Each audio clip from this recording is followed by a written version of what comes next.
Update dyan sa impeachment dahil sa nagsisimula na ngayon yung 20th Congress, meron na palang draft resolution na may pumirma ng 4 na senador na ito ay para ituloy ang impeachment case kay BP Inday Sara kahit may desisyon na ang Korte Suprema. Ang 4 na ito ay sina Senador Risa Ontiveros, Francis Pangilinan, Tito Soto at Bam Aquino. At sila ay umaasang may iba pang pipirma para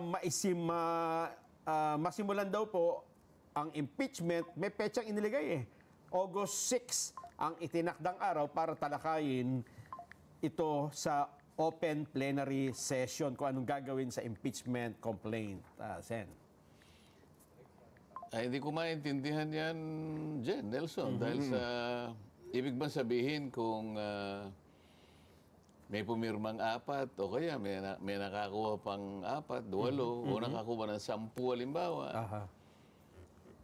Ibig ba sabihin nun ay mapapahinuhod nila ang Korte Suprema na ituloy ang impeachment? Yan ba yung kanilang panukala o yun ang direction ba na tinatahak ng resolution? Bagamat hindi ko pa nababasa yung resolution nila. Kasi, nung kami nag-caucus, napag-usapan namin na mukhang klarong-klaro naman yung desisyon ng Korte Suprema.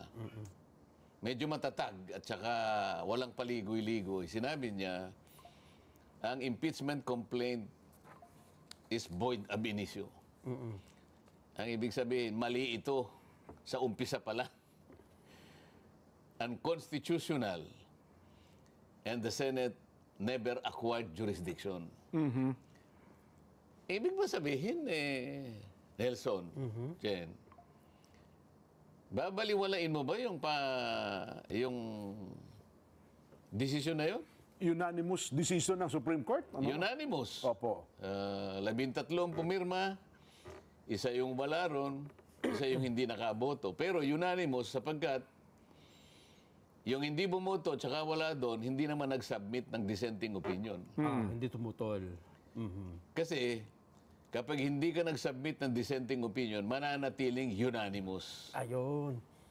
Meron pa silang gustong sabihin, kaya nakiusap na...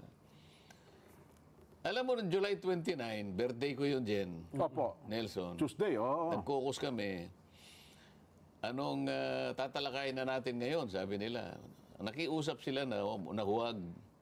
Kasi baka raw mag-file ng motion for reconsideration ang House of Representatives. Hindi man ako kumikiburo. Ninahayaan ko silang nagsasalita. Usap.